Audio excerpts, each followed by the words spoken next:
faghfir li fa innahu la yaghfiru dzunuba illa anta. Allahumma anta rabbi la ilaha illa anta khalaqtani wa ana abduka wa ana ala ahdika wa wa'dika mastata'tu. A'udzu bika min syarri ma sana'tu. Abu'u laka bi ni'matika alayya wa abu'u bi dzambi faghfir li fa innahu la yaghfiru dzunuba illa anta. Subhanallah adada khalqihi, subhanallah ridha nafsi, subhanallah zinata arsyihi, subhanallah midada kalimati, subhanallah adada khalqihi, subhanallah ridha nafsi, subhanallah zinata arsyihi, subhanallah midada kalimati, subhanallah adada khalqihi, subhanallah ridha nafsi, subhanallah zinata arsyihi, subhanallah midada kalimati.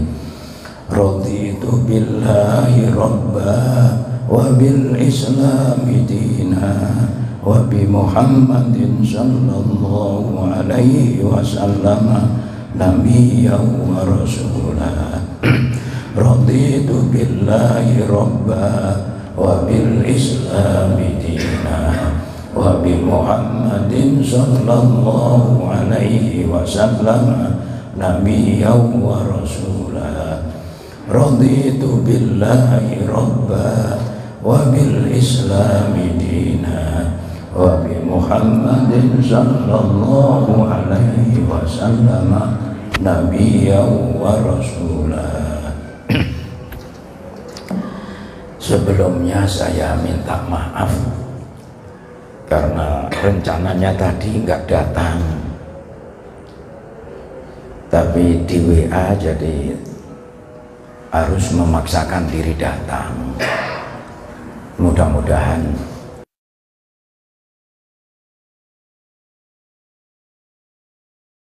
pelan-pelan saja,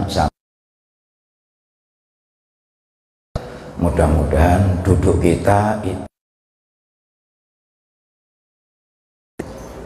menjadi sebuah ibadah. Dan dalam kata kita melaksanakan, kita mendapatkan keberkahan, sehingga dengan itu kita semuanya dimudahkan oleh Allah jalan kita menuju surganya Allah Subhanahu wa ta'ala.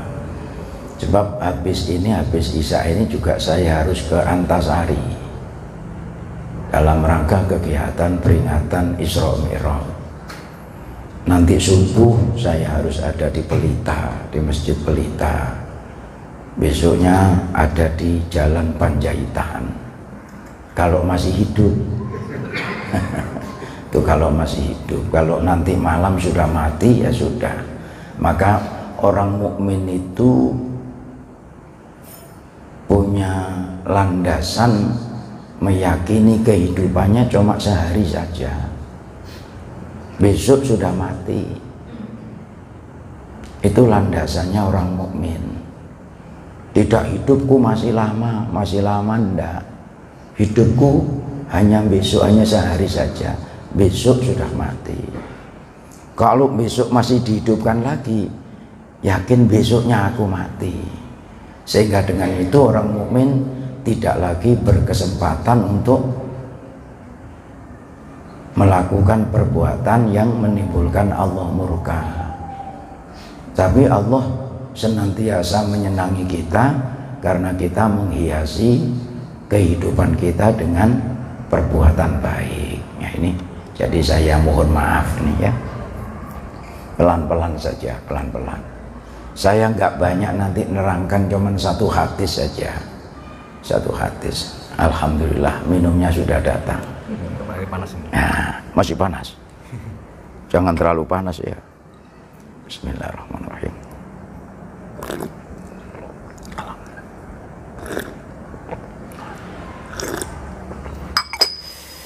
Alhamdulillahirabbil alamin. Bismillahirrahmanirrahim. Assalamualaikum warahmatullahi wabarakatuh. Alhamdulillah.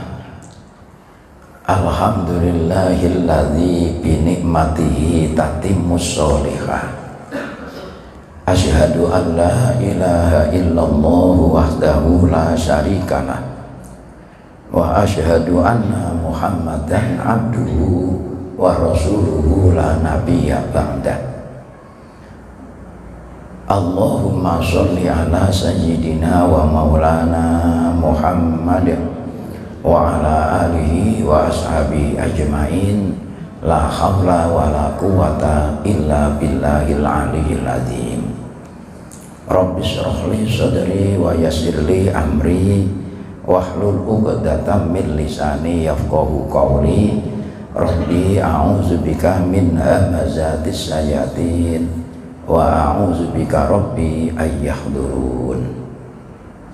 Wa qala aidan wa man kana yarju liqa'a rabbih falyamal 'amalan sholihan wa la yusyrik bi ibadati rabbih ahada.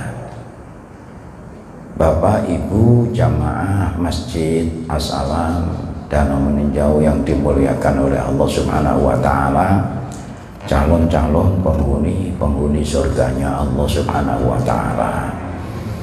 Pertama, kita bersyukur kepada Allah bahwa kita masih menikmati malam terakhir bulan Rajab.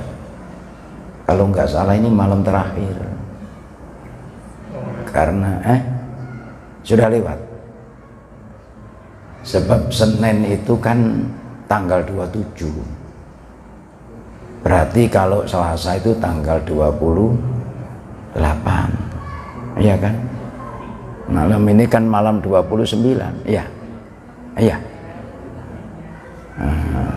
Senin siang itu kan malam Senin kan tanggal 27. Berarti kalau malam Selasa tanggal 28. Malam Arba berarti malam 29. Soalnya kalau tidak salah Rajab ini hitungannya 29. Terus masuk kita nanti di bulan Sya'ban. Nah itu nanti ya tinggal kita lihat aja apakah Rajabnya ini penuh atau tidak. Ada yang sudah berijtihad untuk mengadakan hisab yang menyatakan nanti Ramadan ada yang jatuh pada hari Arba tanggal berapa di bulan lupa saya. Ada. Lah mudah-mudahan kita semuanya oleh Allah diberikan kesempatan untuk dipertemukan dengan bulan mulia yakni bulan Ramadan. Nah, ini mudah-mudahan. Mari kita sampaikan salam takzim ke pangkuan junjungan kita Nabiullah Muhammad sallallahu alaihi wasallam. Mudah-mudahan dengan berbagai macam kita dengarkan dari guru-guru kita untuk menjelaskan kemuliaan dan keagungan bulan Rajab, termasuk peristiwa di Isra dan di Mi'rajkannya beliau oleh Allah Subhanahu wa taala, semakin membawa kokohnya, kuatnya iman kita, sehingga sesuai dengan hadis Nabi.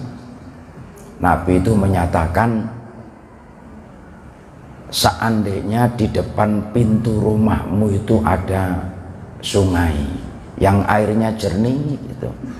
Hadisnya hadis riwayat Bukhari. Airnya jernih. Lalu air yang jernih di depan pintu rumahmu itu kamu gunakan untuk mandi. Sehari semalam mandinya 5 kali. Mandinya dibersihin. Pertanyaan Nabi, apakah kira-kira masih ada kotoran yang melekat pada tubuh kamu? Lalu para sahabat menjawab, tentu tidak ada ya Rasulullah. Lalu Rasul mengatakan, begitulah sholat 5 waktu itu kalau dilakukan dengan bagus akan membersihkan segala dosa.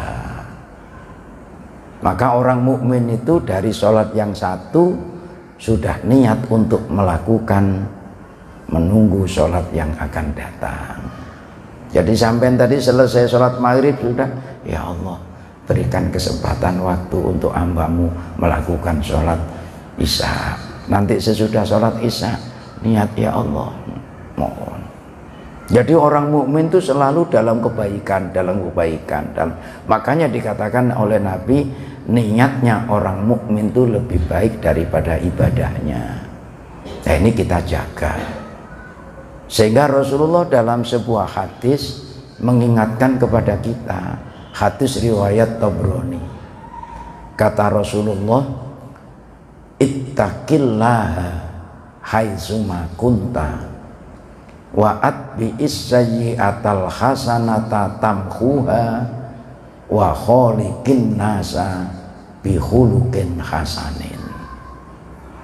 Ada 3 yang diajarkan oleh Rasulullah buat kita dalam menjalani kehidupan kita sehari-hari. Yang pertama, kita diingatkan oleh Rasulullah agar di dalam mengisi hidup ini selalu diwarnai dengan rasa takutnya hanya kepada Allah. Ittaqillaha haitsuma kunta, di mana saja. Loh, kalau kita mengaku orang yang sudah ridho Allah itu Tuhan kita, lalu tidak ada yang kita takuti dalam hidup ini kecuali hanya Allah, karena dengan murkanya Allah yang diakibatkan oleh perbuatan maksiat yang kita lakukan, maka kita berupaya untuk menjaga diri dari perbuatan maksiat, sehingga yang terwarnai dalam dirinya selalu menunjukkan sikap taatnya kepada Allah. Semuanya dilandasi hanya karena ridhonya Allah Subhanahu wa ta'ala. Jadi ini ditanamkan. Wujudnya iman itu diwarnai dengan bentuk perilaku, bentuk sikap. Maka kalau istilah ilmu itu, fikih itu membicarakan tentang perbuatan manusia, tapi kalau usul fikih itu membicarakan tentang dalil yang digunakan untuk melakukan sebuah perbuatan. Dalilnya, saya dan Semen melakukan taat ini karena kita diperintah oleh Allah melakukan ini, syariat fikih namanya. Ketika sampean tidak melakukan, maka sampean bertanggung jawab, karena fikih itu digunakan untuk orang yang mukallaf. Ini dalam sisi keilmuannya. Sehingga dalam Islam dikenal dengan adanya hukum taklifi. Hukum taklifi itu ada wajib, ada haram, ada sunat, ada makruh, ada mubah. Nah ini perlu untuk kita, begini. Nah, hukum-hukum itu punya konsekuensinya masing-masing. Apabila wajib itu kita tinggalkan, maka bebannya adalah dosa. Kalau wajib itu kita kerjakan, akibatnya mendapatkan pahala. Itu hukum wajib. Hukum sunat kita semuanya sudah tahu. Apabila kita kerjakan, diberi kebaikan, pahala. Kalau tidak dituntut dosa. Maka orang yang melakukan hukum sunat itu ibarat orang bekerja itu lembur. Nah, biasanya lembur itu gajinya lebih besar daripada yang biasanya lembur itu. Maka kalau saya dan sampean kepingin untuk diangkat derajatnya, lemburnya dijaga. Lalu Allah katakan dalam Quran itu, wa minal laili fatahajjad bihi nafilatan lak. Itu lemburnya. Tinggal kita mau bersikap di mana. Ini ittaqillaha haitsu ma kunta. Tujuannya adalah untuk menemukan jati diri kita sebagai makhluk yang paling mulia di antara makhluk-makhluk yang lainnya. Ini perlu untuk kita waspadai dalam diri kita. Sebab sekarang ini, mohon maaf kalau saya bukan menyinggung, tapi melihat kadangkala ucapan atau omongan itu keluar itu tidak difikir apa dampaknya, sehingga kadangkala omongannya itu bisa untuk menyakiti orang dan lain sebagainya.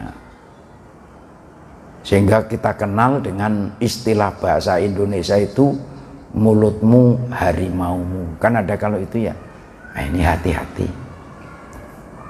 Nah, ketika orang kehidupannya dilandasi dengan senantiasa ittaqillah, hanya takwa, hanya takut, hanya khawatir dengan Allah Subhanahu wa ta'ala dirinya, maka dirinya selalu menjaga jangan sampai pertama menimbulkan murkanya Allah, yang nomor dua menimbulkan sakitnya orang lain.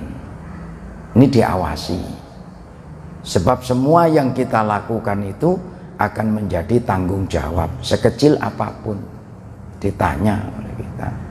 Maka perintah Rasulullah itu supaya kita betul-betul mengisi kehidupannya dengan fastabiqul khairat. Seringkali sudah saya katakan dengan sampean semuanya, bahwa kelak kita tidak ditanya berapa banyaknya umur, tapi yang ditanya adalah kita gunakan untuk apa umur yang Allah berikan kepada kita ini. Nah, maka Rasulullah mengingatkan ittaqillaha haitsu ma kunta. Sampai-sampai dalam Al-Quran Allah mengingatkan, dan khusus untuk orang mukmin, orang yang beriman, ya ayyuhalladzina amanut taqullaha wal tanzur nafsum ma qaddamat lighad. Lalu Allah ikuti wattaqullah sampai seterusnya. Jadi kalau saya dan sampean menyatakan diri sebagai orang yang beriman, maka diperintah yang pertama, buktikan iman itu dengan semata-mata hidup hanya takut kepada Allah. Lalu senantiasa koreksi dirinya. Umur yang diberikan oleh Allah itu dihabiskan untuk apa? Nah, ini perjalanan waktu begitu cepat, dan waktu yang sudah kita lewati tidak akan kembali lagi. Ini yang perlu untuk kita waspadai. Hari ini malam Rabu tidak sama dengan malam Rabu yang akan datang. Sama malam Rabunya, tapi tidak sama, karena malam Rabu yang ini akan meninggalkan kita untuk selama-lamanya, dan kita belum tentu berada di malam Rabu yang akan datang. Maka kita bersyukur ketika berada di malam Rabu atau malam Anoba ini, kita diberikan kesempatan oleh Allah untuk bisa beribadah, sehingga bisanya beribadah tidak menimbulkan sebuah kesombongan, tapi dijadikan sarana untuk mawas diri. Ini kan penting sekali. Telaahan itu penting sekali. Kalau tidak,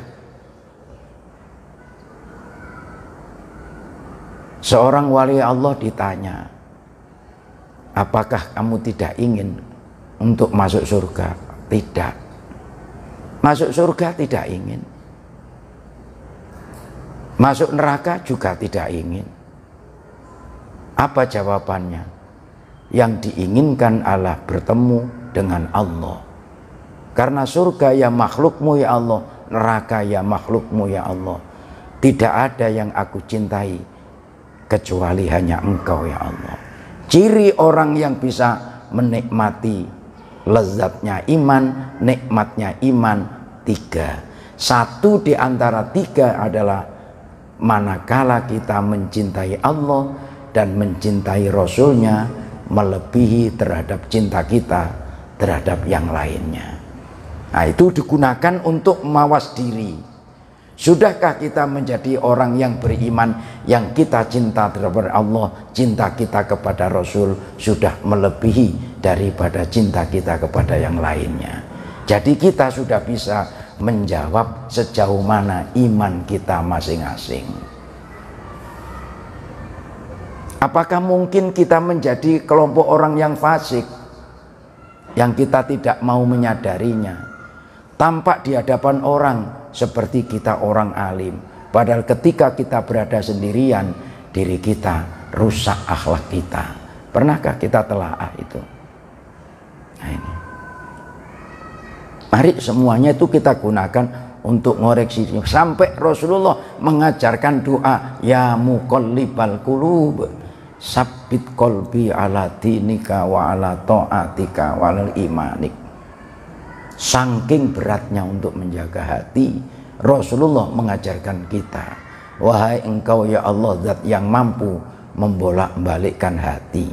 Kita minta kepada Allah supaya diketapkan, dikokohkan iman kita, dikokohkan dalam kita beragama, dikokohkan, dikuatkan kita dalam kita taat kepada Allah Subhanahu wa ta'ala. Ini kan gak gampang-gampang perjuangan. Makanya ketika orang yang ada di dalam kubur itu tidak banyak yang diminta oleh mereka. Mereka selalu bertanya, minta kepada Allah, ya Allah, hidupkanlah kami walaupun hanya cuma sebentar. Kami akan melakukan kebaikan. Itu teriakan ketika sudah berada di dalam kubur. Pertanyaannya ketika nanti kita sudah di depan kubur, sudah putus saatnya untuk kita beramal, tapi dengan kekuatan iman menggunakan kesempatan hidup untuk menghiasi diri senantiasa dengan takwa Allah. Maka Rasulullah mengingatkan dalam hadis yang diriwayatkan oleh Imam Tabrani, yang pertama, ittaqillaha haitsu ma kunta. Hiasilah hidupmu dengan senantiasa hanya takut kepada Allah dimanapun kita berada. Ketika ini dimiliki oleh setiap orang yang menyatakan beriman, ketika orang yang beriman itu diberi amanah oleh Allah menjadi pejabat, apapun bentuknya jabatan, maka itu dijadikan sebagai sarana untuk mengantarkan dirinya takwa kepada Allah, bukan digunakan untuk memenuhi kebutuhan hawa nafsunya. Nah, ini kan konsekuensinya iman itu di situ. Jadi ketika iman, bagaimana bukti dalam kehidupannya, bagaimana bukti dari perilakunya. Maka iman itu perlu pengakuan, perlu keyakinan, perlu perbuatan. Itulah iman. Maka Rasulullah dalam hadis yang diriwayatkan oleh Imam Tabrani juga dalam kitab Mukhtarul Ahadis, Rasulullah mengatakan, afdolul imani anta'lama annallaha ma'aka haitsu ma kunta. Iman yang paling utama, kata Nabi, manakala kita benar-benar sudah mempunyai keyakinan, dimanapun kita, kapanpun kita, sedang apapun diri kita, kita sadar bahwa semuanya di dalam kekuasaan pengawasan Allah Subhanahu wa ta'ala, dimanapun kita. Kalau ini sudah ditanam, maka kita akan menghiasi diri senantiasa dengan ittaqullah. Maka di sini dikatakan dalam hadis ittaqillah. Nomor 2, wa'at bi'is sayyi'atal hasanata tamhuha. Rasulullah memberitahu kepada kita, satu di antara sifat manusia adalah sifatnya salah, sifatnya lupa. Kecenderungan manusia potensi berbuat salah itu besar sekali. Orang yang mendapatkan hidayah dari Allah akan berupaya untuk bisa menghindarkan dari kesalahan. Tapi karena manusia yang punya sifat salah dan lupa tadi, ketika menyadari kesalahannya, Rasulullah mengingatkan, Wa'at bi'is sayyi'atal hasanata tamhuha. Ikuti ketika kamu sadar atas perbuatan salah yang kamu lakukan, segera lakukan perbuatan kebaikan agar perbuatan salah itu bisa terhapus. Ujar bahasa kita, jangan lupa memperbanyak istighfar. Mohon ampun kita kepada Allah. Terus kita berniat tidak ingin untuk melakukan perbuatan salah lagi. Niat hanya karena Allah subhanahu wa ta'ala. Jadi semuanya itu kehidupannya hanya dilandasi harapan akan mendapatkan ridhonya Allah. Sehingga perbuatan yang dilakukan senantiasa disandarkan kepada Allah. Nah, yang demikian tadi karena kita meyakini bahwa Allah lah segala-galanya. Nah, ini perlu untuk kita cermati dalam diri kita untuk menata sebuah keimanan dalam rangka menuju keridhaan Allah subhanahu wa ta'ala. Sebab kita sudah diamanai dengan sebuah keimanan. Kalau amanah itu tidak kita nyatakan dalam kehidupan yang Allah karuniakan kepada kita, dituntut nanti iman itu. Maka ketika orang yang menjalani kehidupannya melepaskan dirinya dari imannya kepada Allah, dosanya tidak akan diampuni oleh Allah subhanahu wa ta'ala. Orang yang senantiasa melekatkan imannya dalam kehidupannya, dosanya kalau kita betul-betul bertobat, Allah akan mengampuninya. Surat An-Nisa ayat ke-116. Innallaha la yaghfiru ayyushraka bihi wa yaghfiru ma duna dzalika liman yasha wa may yusyrik billahi faqad dhalla dhalalan ba'ida. Jadi sampean menjadi orang yang la ilaha illallah, sampean menjadi orang yang meyakini tidak ada Tuhan yang hak kecuali Allah, maka sampean dengan landasan itu hidup sampean bahagia dunia, bahagia akhirat. Itu kalau sadar itu. Tapi kalau kita tidak sadar itu, maka ketika kita dicoba kekurangan harta, kekurangan kebutuhan, kita pasti mengeluh dan kadangkala kita menghujat kepada Allah subhanahu wa ta'ala. Padahal kalau kita mau berpikir berapa lamanya kita hidup di dunia, maka orang mukmin menggambarkan kehidupan di dunianya cuma 1 hari saja. Besok aku sudah mati. Itu sirnya Rasulullah mengingatkan kepada umatnya agar selalu banyak-banyak mengingat atas kematian. Nah, ini mari kita coba. Wa'at bi'is sayyi'atal hasanata tamhuha. Jadi nomor pertama, ittaqillaha haitsuma kunta. Yang nomor 2-nya wa'at bi'is sayyi'atal hasanata tamhuha. Yang ketiga ini sulitnya bukan main. Apa kata Nabi? Wa kholiqin nasa bi khuluqin hasanin. Nabi itu doanya senantiasa dikabulkan oleh Allah.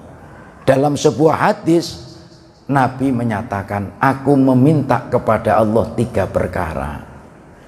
2 permintaanku dikabulkan, 1 tidak dikabulkan. Yang pertama mintaku kepada Allah, jangan sampai umatku dihancurkan dengan adanya bencana. Nomor 2, jangan sampai umatku dihancurkan karena ada kekeringan. Yang nomor 3 beliau minta, umatku jangan sampai satu dengan yang lainnya saling berselisih paham. 2 dikabulkan, 1 yang nomor 3 ini tidak dikabulkan oleh Allah. Nggak bisa. Maka sampean lihat, mulai zaman sesudah Rasulullah, mulai dari Sayyidina Abu Bakar sampai sekarang, orang Islam satu dengan yang lainnya bermusuhan. Lalu meyakini dirinya yang paling benar. Zaman Nabi sudah muncul bibit-bibit orang-orang Khawarij, sampai beliau menuduh orang Khawarij, bibit Khawarij menuduh terhadap Nabi. supaya Nabi berbuat adil. Lalu Nabi berkata, kalau saya sebagai Rasul tidak berbuat adil, siapa lagi yang bisa berbuat adil? Sampai Umar itu minta izin kepada Rasulullah untuk memenggal orang itu. Rasulullah tidak membolehkan. Itu bibit-bibit orang Khawarij. Sampai tahu Sayyidina Ali dibunuh oleh orang yang hafal Al-Quran. Bayangkan orang hafal Al-Quran membunuh Sayyidina Ali. Ketika dia memancungkan pedangnya itu, dia mengucapkan, hai Ali, hukum bukan milikmu, hukum miliknya Allah. Coba bayangkan. Permusuhan. Nggak usah jauh kita di Indonesia. Sampai lihat sekarang. Yang ngaku paling benar, lalu mudah untuk membid'ahkan dan mengkafirkan saudaranya. Sampai lami akhirnya tahlil bid'ah, yasinan bid'ah, habsian bid'ah, mulutan bid'ah. Apalagi? Semuanya bid'ah. Harus ngikuti Al-Quran dan Rasulullah. Rasulullah ketika beliau melaksanakan tawaf, mengitari Ka'bah sebanyak 7 kali, itu Rasulullah naik unta, bukan jalan kaki. Rasulullah Sallallahu Alaihi Wasallam tawaf mengelilingi Ka'bah 7 kali dengan menggunakan unta. Kalau kita mengikuti Rasulullah harus naik kendaraan, naik unta. Berapa banyak unta yang masuk ke Masjidil Haram? Tuh. Hukum atau perlakuan Rasulullah itu menimbulkan ada sebab dibolehkannya. Maka sekarang kita lihat ada orang melaksanakan tawaf menggunakan kendaraan, lalu pakai yang namanya kursi roda, buatkan tempat sendiri. Karena ada dicontohkan oleh Rasulullah. Berarti yang berjalan juga boleh. Itu artinya dibolehkannya. Itu Rasulullah. Maka yang mengetahui ini adalah orang-orang yang faham dengan ilmu, faham dengan Al-Quran, faham dengan hadisnya Rasulullah. Tidak dibicarakan, dibaca secara harfiah, tapi mengandung makna yang ada di dalamnya. Allah Subhanahu wa ta'ala mengingatkan, maka Quran perlu ditakwil. Dalam Al-Quran disebutkan, wajah Arab buka wal malaku soffan soffa. Sampai mungkin sudah hafal ayat itu. Akan datang Tuhanmu nanti bersama dengan para malaikat berbaris-baris. Bagaimana kalau pandangan kita Tuhan berbaris dengan malaikat? Berarti gambaran kita lalu menyatakan Allah berbentuk. Apa enggak syirik perbuatan kita sudah menggambarkan Allah seperti makhluk? Sementara Allah laisa kamislihi syai'un. Ini perlu untuk dipahami oleh kita, sehingga kita tidak mudah. Kita memandang wasi'a kursiyyus samawati wal ard. Bukan Allah yang duduk di arsy, tidak. Allah yang maha segala-galanya, tidak mencukupi segala tempat untuk menampung maha besarnya Allah. Tapi Allah maha segala-galanya. Maka Allah tidak bertempat dan tidak layak untuk menuduh Allah bertempat. Nah, ini kita harus paham. Inilah. Nah, kita sebagai orang yang berat ini adalah dikatakan oleh Nabi wa kholiqin nasa bi khuluqin hasanin. Ini yang ketiga. Hendaknya kita menjaga pergaulan sesama manusia dilandasi dengan akhlak yang baik. Ingat ini, bukan sesama mukmin, tapi kita diperintah oleh Rasulullah bergaul sesama manusia dengan landasan akhlak yang baik. Itulah Rasulullah. Sehingga bagaimana orang-orang kafir Quraisy akhirnya beliau mengikuti Islam karena melihat akhlaknya Rasulullah. Ketika Rasulullah begitu mendapatkan perlakuan yang tidak baik, malaikat Jibril datang memberitahu Rasulullah, seandainya engkau izinkan itu gunung aku lemparkan ke tempat mereka. Kalau engkau mengizinkan, Rasulullah mengucapkan jangan. Lalu Rasulullah justru berdoa, Allahumma hdi qaumi fa innahum la ya'lamun. Ya Allah, berikanlah petunjuk terhadap kaumku karena mereka sebetulnya belum mengetahui, belum mengerti.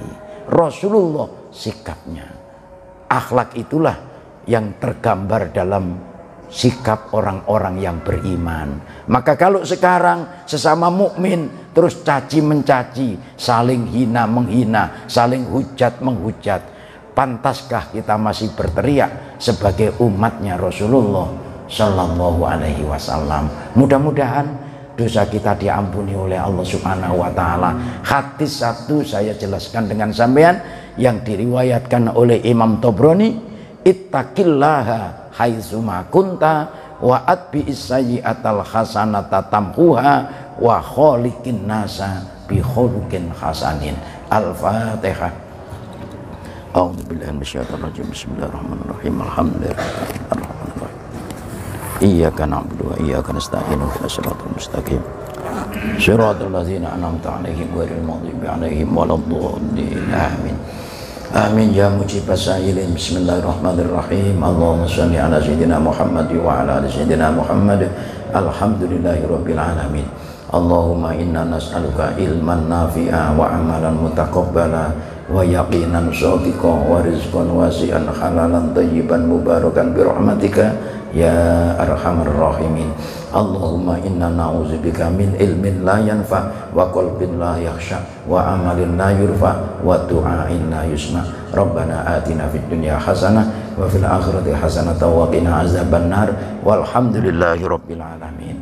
Mari kita tutup bersama dengan membaca doa kafarat majelis. Bismillahirrahmanirrahim. Subhanakallahumma wa bihamdika asyhadu an la ilaha illa anta astaghfiruka wa atubu ilaik. Wallahul muwaffiq ila aqwamit thoriq.